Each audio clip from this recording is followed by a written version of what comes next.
This is a semester recap of what I created in Intro to Game Development. The midterm project was one of my first times really working in Unreal. Lighting, terrain shaping, and bringing in assets with simple blueprint functions were the main goals. Instead of modeling all of our assets, we used Luma AI Genie to have more time focusing on gameplay. Here you could see a lot of the creations I made just from experimenting. I made the main characters, which are the retro PC bots, the enemy technology, and environment details like cords and piles of old computers as well. The process for this game started out simple. I made a mood board, I approached concept art, developed the narrative, and then I made a map with points of interest and mechanics. The game itself is rather simple, but with feedback, it was hard to follow, as it wasn't very good at telling you where you needed to go. Your goal as the player was to rescue 2 retro PC bots that had been trapped by new technology being produced in the factory on the mountain, guarded by an enemy AI boss. Since this was my first time making a game, the scale is definitely not proportioned well, but I took this as a learning opportunity to gain for future games.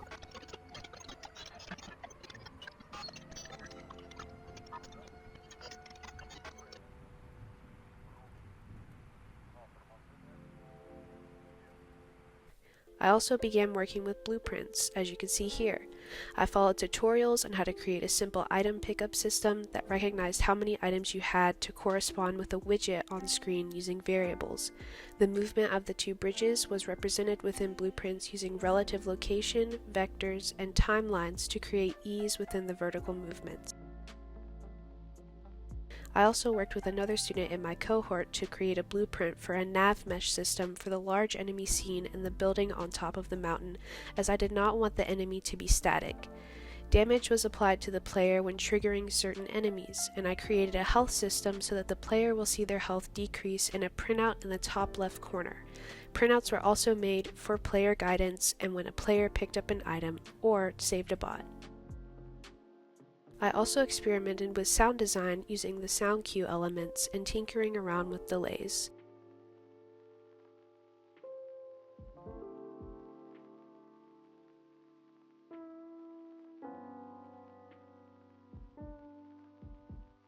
Overall, this first project was definitely about diving deep into new experiences and gave me a knowledge base to stem off of when moving forward with our final project for the course, which was called Lunar Beach.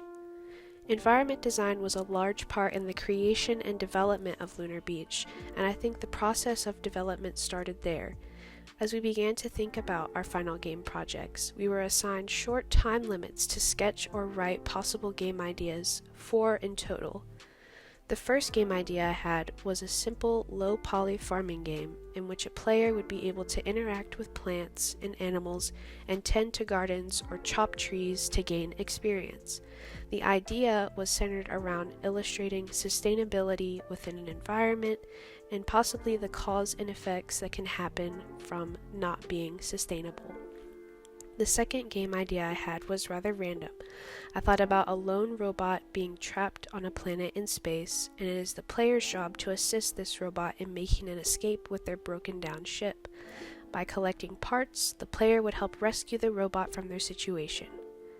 The third game idea comes from an activity that I have always loved in games, which is fishing. I wanted to create a simple low-poly fishing game with actual mechanics that worked. The player would progress by moving around to different points of interest to catch different fish. As for a narrative, this would be the character's home island and what they do for a living. The final idea was to create a game heavily influenced by astrology and space. The player would identify constellations and then be able to talk to personifications of astrological signs that would guide them to the next area. They would receive an item called an astral fragment to upgrade an observatory located in the world to unlock more constellations and progress through the storyline.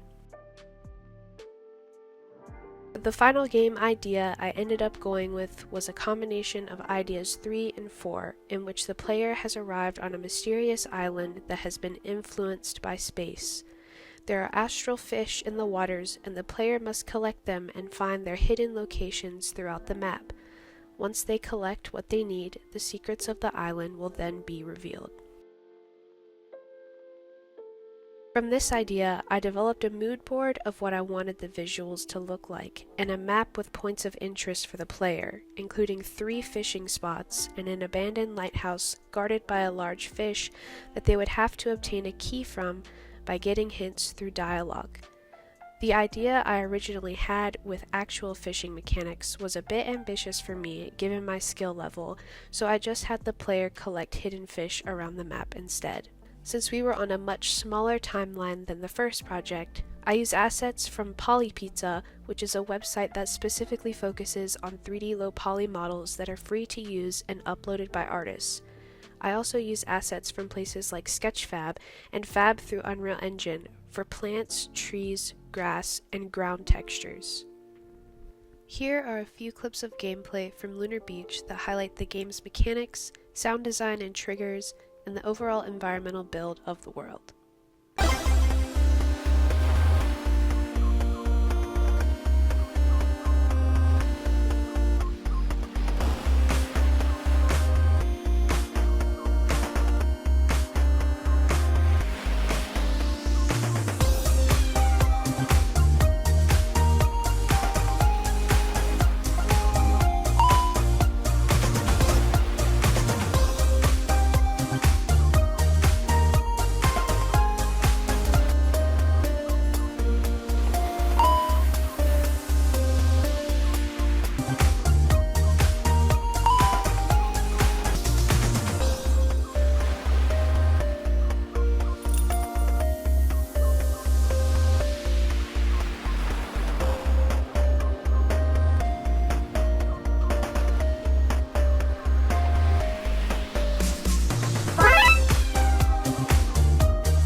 Experimenting with more complex blueprints was another main focus when deciding on the mechanics of Lunar Beach.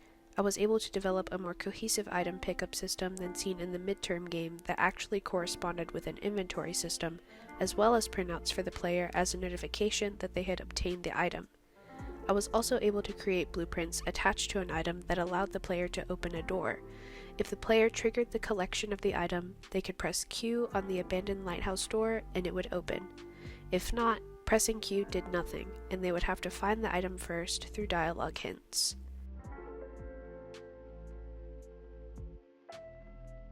One of the largest blueprint systems used in the game was the inventory system.